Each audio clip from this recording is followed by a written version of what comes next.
tuning in. This is video 3. It's been 10 plus years. Well, let me not drag it. It's been 10 years plus 1, including this year. Around August 8, 2008 will make 11 years since I had spinal surgery. And I must say, it's been interesting.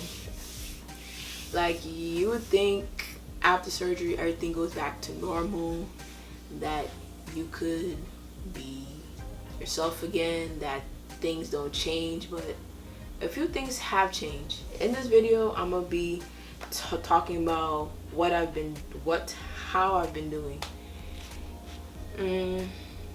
I would say the only difficult thing that I would say is still hard is when the weather changes. Like if it's raining or maybe if it's snowing, if the weather starts to get cold, my back starts to tense up and I just feel like I can't move for a few hours before I take a Tylenol or I drink tea, and I do like a back stretch or whatever in bed until it goes away. I think that would be the only thing. But other than that, you know, that so frequently happens when we do have heavy rains here in New York. But other than that, it's been great.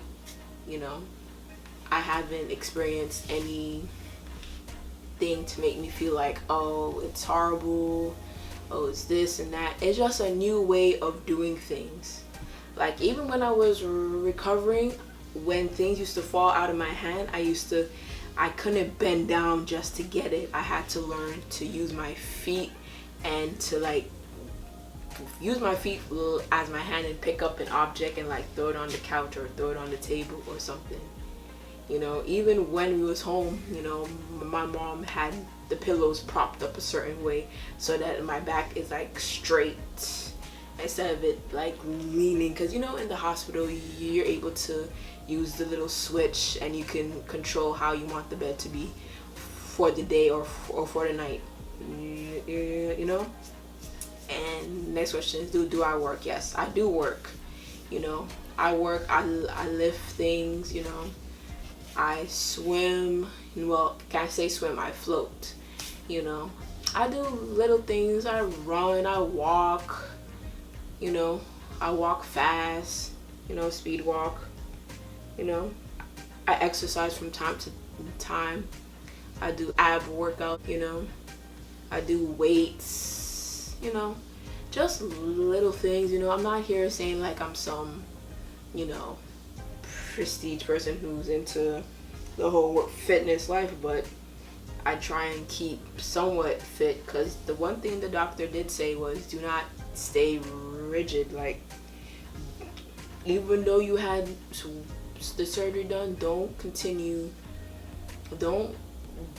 do not do something because you had surgery.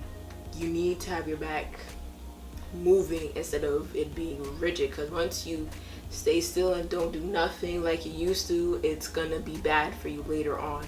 So the main thing he said is get moving, do something, even if it's just something real small, do something. Is there any sports I do? Not really. I mean, I don't do sports, you know. Like I said, the most I do is walk or speed walk, you know, and that's already a lot of workout for me.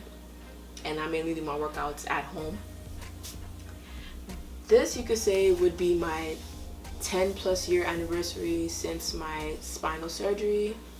I know for June, this whole month of June was Scoliosis Awareness Month, and I wanted to give my input on scoliosis and what does happen to some people who do get the surgery, because not a lot of people do get the surgery. There's other people who just use the brace, but then it's like if they're not consistent with the brace, then they still have to go wind up getting the surgery later on. So it's like, had they been consistent with the brace, could that be a reason why they wind up getting surgery still? I mean, because you could still use the brace a lot and still get the surgery. Or some people, like, they're not going to get the surgery and they're not going to get the brace because they feel like they're not going to grow any more than they already are.